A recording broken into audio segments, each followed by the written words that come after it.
Hello, నమస్తే. Welcome to our YouTube channel SSV stories.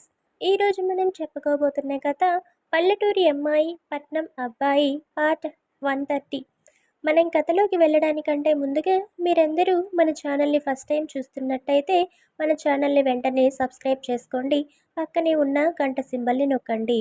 నేను videos post చేసినప్పుడు మీకు నోటిఫికేషన్స్ త్వరగా వస్తాయి. మన ఛానల్ని మీ ఫ్రెండ్స్ అండ్ ఫ్యామిలీకి కూడా షేర్ చేసి సపోర్ట్ చేయండి. అలాగే స్టోరీ విన్న తర్వాత మీకు నచ్చుతుందో లేదో మీ అభిప్రాయాన్ని లైక్స్ చేసి కామెంట్స్ చేసి నాకు తెలియజేయండి.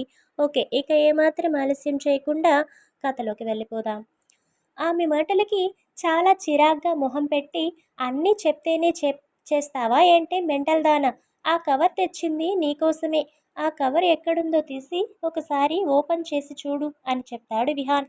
అతను అలా చెప్పిన వెంటనే పడుకోబోయినదల్లా లేచి కూర్చుని, నా కోసమా? ఏముందండి ఆ కవర్లో అని చిన్నగా అడిగింది హారిక. ఏయ్, అన్నీ నన్ను అడుగుతూ ఇక్కడే టైం వేస్ట్ చేసుకుంటే వెళ్ళి ఆ కవర్ తీసుకుని వచ్చి అందులో ఏముందో నువ్వే తెరిచి చూసుకోవచ్చు కదా అని కాస్త విసుగ్గా అంటాడు విహాన్. భర్త గొంతులో విసుగుని విన్న హారిక ఇంకేమి మాట్లాడకుండా నేరుగా కపూర్ దగ్గరికి వెళ్ళి తను భద్రంగా దాచిపెట్టిన కవర్ని బయటకు తీసుకుని వస్తుంది. ఆ కవర్లో ఉన్నదాన్ని ఆమె చూసేలోపే, అందులో ఉండే డ్రెస్ నీకోసమే తెచ్చాను. ఒకసారి నువ్వు ఆ డ్రెస్ వేసుకుని నాకు చూపించు అని చెప్తాడు విహాన్. విహాన్ నోట్లో నుండి అలాంటి మాటలు అసలు ఊహించని హారిక ఆశ్చర్యంగా అతని వైపు చూస్తూ, ఏంటండి, మీరు నా కోసం డ్రెస్ తీసుకుని వచ్చారా అని మొదటిసారి తన భర్త తన కోసం ఒక బహుమతి తీసుకుని వచ్చాడు అని ఆనందంగా ఫీల్ అవుతూ అడుగుతుంది. "హ్మ్, అవును, నీకోసమే తీసుకుని వచ్చాను. నువ్వు ఇలా మాటలతో సమయాన్ని వృధా చేయకుండా ముందు వెళ్ళి ఆ డ్రెస్ వేసుకుని రాపో" అంటాడు విహాన్. వెంటనే హారిక తన బావ తన కోసం ఎలాంటి డ్రెస్ తీసుకుని వచ్చాడో చూడాలి అని ఆశతో కవర్లో చేయి పెట్టి ఆ డ్రెస్ని బయటికి తీస్తుంది. ఆ కవర్లో hot mirchi colour one piece knee length frock ఉంటుంది. అది కూడా స్లీవ్లెస్ ఫ్రాక్. పైన షోల్డర్స్ మీద ఒక చిన్న లేయర్ లాగా కట్టుకోవడానికి మాత్రమే సన్నని లేస్ ఉంటాయి. ఆ డ్రెస్ని చూడగానే హారిక మొహంలో రంగులు మారిపోతాయి. అప్పటి వరకు తన బావ మొదటిసారి తన కోసం బహుమతి తీసుకుని వచ్చాడు అని ఆనందపడుతున్నది కాస్త ఆ పొట్టి డ్రెస్ను చూడగానే మొహాన్ని వికారంగా పెడుతుంది.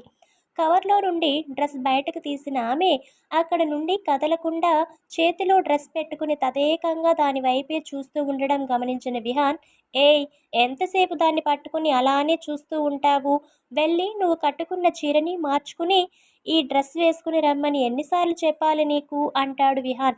హారిక ఆ డ్రెస్లో ఎలా ఉంటుందో చూడాలి అన్న క్యూరియాసిటీ ఎక్కువ అయిపోతూ ఉండడంతో అతను అలా చెప్పిన వెంటనే హారిక మొదటిసారి విహాన్ వంక అదోలా మొహం పెట్టి చూస్తూ, ఏంటండి మీరనేది? నేను ఈ డ్రెస్ వేసుకుని రావాలా అని అడిగింది. ఇందాకటి నుండి నేను చెప్తుంది అదే కదా, అయినా ఎందుకలా అడుగుతున్నావు అంటాడు విహాన్. మరి లేకపోతే ఏంటండి, ఈ డ్రెస్ చూసారా ఎలా ఉందో? దీన్ని నేను ఎలా వేసుకోను అని మొహాన్ని చిట్లిస్తూ అడిగింది హారిక. ఏయ్ మొద్దు, ఆ డ్రెస్కి ఏమైందని మొహాన్ని అలా పెట్టావు? డ్రెస్ చాలా బాగుంది కదా అంటాడు విహాన్ చాలా క్యాజువల్గా. ఏంటి, ఈ డ్రెస్ బాగుందా? ఈ డ్రెస్ని నేను వేసుకోవాలా? అసలు నాకు ఈ డ్రెస్ని చూస్తుంటేనే చిరాగ్గా ఉంది అని మొహాన్ని విసుగ్గా పెట్టుకుని అంటుంది హారిక. ఆమె మాటలకి విహాన్కి పిసుగు చిరాకు ఎక్కువ అవుతున్నా ఫస్ట్ టైం ఎందుకో తన చిరాకుని కాస్త కంట్రోల్లో పెట్టుకుని, ఏయ్, ఆ డ్రెస్కి ఏమీ కాలేదు. ఆ డ్రెస్లు ఇప్పుడు ఫ్యాషన్. అవి చూడడానికి ఎలా ఉన్నా వేసుకుంటే చాలా బాగుంటాయి. ఒక్కసారి ట్రై చేసి చూడు, నీకే అర్థమవుతుంది అని కాస్త నిదానంగానే చెప్తాడు. కానీ హారిక మాత్రం అలాంటి డ్రెస్సులు ఎప్పుడూ వేసుకోకపోవడంతో, పైగా ఆమెకి అలాంటి డ్రెస్సుల మీద ఇష్టం కూడా లేకపోవడం వలన స్టైల్ లేదు, ఫ్యాషన్ లేదు. ఈ డ్రెస్ని చూసారా, చిన్నపిల్లలకు కూడా సరిపోదు. చిన్నపిల్లలు వేసుకునే డ్రెస్ని తీసుకుని వచ్చి నన్ను వేసుకోమంటే నేను ఎలా వేసుకోగలను చెప్పండి? ఈ డ్రెస్ నేను వేసుకుంటే నా శరీరంలో కొన్ని భాగాలు కూడా కనిపించకుండా దాగవేమో. నేను మాత్రం ఇలాంటి డ్రెస్సును అస్సలు వేసుకోను అని కాస్త గట్టిగానే చెప్తుంది మొదటిసారి. తను ఎంత కూల్గా చెప్పాలని ట్రై చేస్తున్నా సరే హారిక మొండిగా మాట్లాడుతుంటే విహాన్కి తన చిరాకుని కంట్రోల్ చేసుకోవడం అతని వల్ల కావడం లేదు.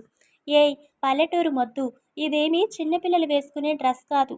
సిటీలో ఇలాంటి డ్రెస్సులు అన్నీ కామన్. నీలాంటి పెద్దవాళ్ళు కూడా వేసుకుంటారు. అంతేకాదు, ఈ డ్రెస్ వేసుకుంటే చాలా అందంగా కూడా ఉంటారు. ఒకసారి వేసుకుని చూస్తే కదా అది అసలు నీకు ఎలా ఉంటుందో తెలిసేది. ముందు వెళ్ళి డ్రెస్ మార్చుకునిరా, తరువాత అర్థమవుతుంది ఆ డ్రెస్ నీకు ఎలా ఉందో, నువ్వు ఆ డ్రెస్లో ఎంత మోడ్రన్గా ఉన్నావో అనేది అని చెప్తాడు విహాన్. అతని మాటలని, ఇంటెన్షన్ని ఏమాత్రం పట్టించుకొని హారిక, ఏం ఫ్యాషన్, ఏం మోడ్రన్ డ్రెస్సులో అండి, సగం ఒళ్ళంతా కనిపించే ఈ చిన్న చిన్న పీలికలు వేసుకుని ఊరంతా తిరగమంటారా ఏంటి చండాలంగా అంటుంది మొహాన్ని అదోలా పెట్టుకుని. హే, నేను నిన్ను ఇప్పుడు ఈ డ్రెస్ వేసుకుని ఊరంతా తిరగమని చెప్పానా ఏంటి? కేవలం మన రూమ్లో నా ముందు మాత్రమే వేసుకోమని చూపించమని చెప్పాను, అంతే కదా. దానికి ఎందుకు నువ్వు ఇందాకటి నుంచి ఓ సీన్ చేస్తున్నావు? ఇంతసేపు నాతో మాట్లాడేలోపు ఎప్పుడో ఆ డ్రెస్ వేసుకుని ఉండేదానివి, నాకు చూపించి ఉండేదానివి. టైం వేస్ట్ చేయకుండా పని చూడవే అంటే ఇందాకటి నుండి వాగుతూనే ఉన్నావు కానీ అక్కడి నుండి కదలడం లేదు అని గొంతు కాస్త పెంచి మరీ అంటాడు విహాన్. అయినా సరే ఈసారి మాత్రం హారిక అసలు తగ్గేదే లేదు అన్నట్టుగా, మీరు ఎన్నైనా చెప్పండి, నేను ఈ డ్రెస్ వేసుకోవడమే కాదు, కనీసం దీన్ని ముట్టుకోవడం కూడా నాకు ఇష్టం లేదు. నేను ఇలాంటి బట్టలు కలలో కూడా వేసుకోను. అలాంటిది మీ ముందు ఎలా వేసుకుని తిరుగుతాను? నా వల్ల కాదు అంటూ ఆ డ్రెస్ని పట్టుకోవడం కూడా ఇష్టం లేదు అన్నట్టు కాస్త విసురుగానే పక్కన ఉన్న సోఫాలో పడేస్తుంది.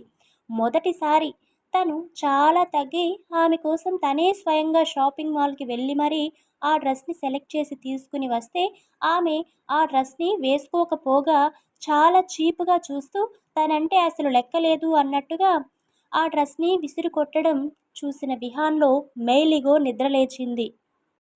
నాకు నేనుగా కాస్త తగ్గి నీకొక అవకాశం ఇద్దాము అనుకుంటే నువ్వు ఇంత నిర్లక్ష్యంగా నేను నీకోసం తెచ్చిన డ్రెస్ని పడేస్తావా? నీకు ఎంత ఒల్లి బలిసి కొట్టుకుంటున్నావే? మొగుడంటే ఇదేనా నువ్వు ఇచ్చే గౌరవం? నేను చెప్పిన మాట వినకుండా నాకు నచ్చినట్టు ఉండలేని నువ్వు నాతో పాటు నా గదిలో మాత్రం ఉండడం దేనికి? నీకు నేను తెచ్చిన డ్రెస్ ఎలానూ నచ్చలేదు కదా, నా గది మాత్రం నీకు ఎలా నచ్చుతుంది అంటూ చాలా విసురుగా ఆమె చేతిని పట్టుకుని లాక్కుని వెళ్ళి బాల్కనీలో కింద విసిరి కొడతాడు. అతను నెట్టిన ఫోర్స్కి హారిక మోచేయి గ్రిల్కి తగిలి నొప్పి పుడుతుంది. అయినా అసలు ఏమాత్రం పట్టించుకోని విహాన్, రాత్రంతా ఇక్కడే పడిచావు. నేను నీ గురించి కాస్త సింపతి చూపించడం ఎంత తప్పో నాకు ఇప్పుడే అర్థమవుతుంది. నీలాంటి పల్లెటూరి మొద్దులకి ఎన్ని విధాలుగా చెప్పినా టైం వేస్ట్, ఎనర్జీ వేస్ట్ తప్ప ప్రయోజనం ఏమీ ఉండదు. అందుకే ఇక మీదట నీ మీద ఎలాంటి జాలి చూపించేది లేదు.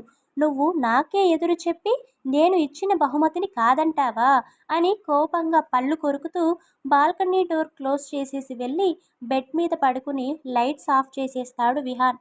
గ్రిల్స్కి కొట్టుకుని మోచేయికి దెబ్బ తగిలి కాస్త రక్తం కారుతూ ఉండగా తన చీర కొంగుతో ఒత్తుకొని కన్నీళ్లు పెట్టుకుంటూ, ఇప్పుడు నేను అంత కాని పని ఏం చేశానని బావ నీకు నా మీద ఎంత కోపం వచ్చింది? అసలు దానిని ఎవరైనా పెద్దవాళ్ళు వేసుకునే డ్రెస్ అంటారా? చిన్నపిల్లలకు కూడా చిన్నది ఆ డ్రెస్ని వేసుకుని వచ్చి నన్ను వేసుకోమంటే నేనెలా వేసుకోగలను? నేనెప్పుడూ అలాంటి డ్రెస్ని కనీసం ముట్టుకోను కూడా ముట్టుకోలేదు. అలాంటిది నేనెలా నీ ముందు అలాంటిది వేసుకొని తిరగగలను? ఎందుకు నువ్వు నన్ను అర్థం చేసుకోలేకపోతున్నావు బావా? నీకు నువ్వుగా తెచ్చిన బహుమతిని కాదు అనడానికి నాకు ఎంత కష్టంగా ఉంటుందో అర్థం చేసుకున్నావా అసలు నువ్వు? కానీ నువ్వు ఇచ్చిన బహుమతి నాకు సరైనది కానప్పుడు నేనేం చేసుకోవాలి? నాకు నువ్వు బహుమతి తేవాలి అనుకున్నప్పుడు చూడాల్సింది ఫ్యాషన్నో ఖరీదునో కాదు బావా. నువ్వు 100, 200 రూపాయలు పెట్టి ఒక ముతక చీర తీసుకుని వచ్చినా నేను ఎంతో సంతోషంగా కట్టుకునేదాన్ని. అది కాకపోయినా ఒక 20, 30 రూపాయలు పెట్టి మట్టి గాజులు తీసుకుని వచ్చినా నేను ఎంతో అపురూపంగా వాటిని వేసుకునేదాన్ని. అవి తేలేకున్నా ఒక మూరెడు మల్లెపూలు తెచ్చినా ఎంతో సంబరంగా నా తలలో పెట్టుకుని ఉండేదాన్ని. నువ్వు నాకు ఉపయోగపడేవి ఏమీ తీసుకురాకుండా అలాంటి బహుమతిని తీసుకుని వచ్చి నేను వేసుకోలేదు అని నువ్వు బాధపడి నన్ను ఇలా బాధ పెట్టడం ఎందుకు బావా? ఎప్పుడూ నువ్వు నీ వైపు నుండే ఆలోచిస్తావు ఎందుకు? ఒక్కసారి అయినా నువ్వు నా స్థానంలో ఉండి నా వైపు నుండి ఆలోచించొచ్చు కదా బావా. అప్పుడు నేను పడే బాధ ఏంటో, నా మనసులో ఉండే భావం ఏంటో నీకు అర్థమవుతుంది అని విహాన్ని అతని ప్రవర్తనని తలుచుకుని కన్నీళ్లు పెట్టుకుంటూనే ఎప్పటికో తెల్లవారుజామున నిద్రలోకి జారుకుంటుంది హారిక. విహాన్ మొదటిసారి ఎంతో ఇష్టంతో ఒక డ్రెస్ని తీసుకుని హారికకి ఇస్తే ఆమె దాన్ని వేసుకోకపోవడమే కాకుండా విసిరికొట్టి అనవసరంగా విహాన్లో నిద్రపోతున్న మేలిగోని నిద్రలేపింది. ఇప్పుడు విహాన్ హారిక మీద ఇంకాస్త కోపాన్ని పెంచుకున్నాడు. ఆవిడ మీద విహాన్ తర్వాత తర్వాత ఎలా బిహేవ్ చేస్తాడో, ఎన్నెన్ని చేసి ఆమెని ఇంకా బాధ పెడతాడో, ఆ తరువాత ఏం జరుగుతుందో నెక్స్ట్ పార్ట్‌లో తెలుసుకుందాం. మీకు మన స్టోరీస్ నచ్చుతున్నట్టయితే లైక్స్, కామెంట్స్ చేస్తూ మన ఛానల్‌ని సపోర్ట్ చేస్తూ ఉండండి. Thanks for watching.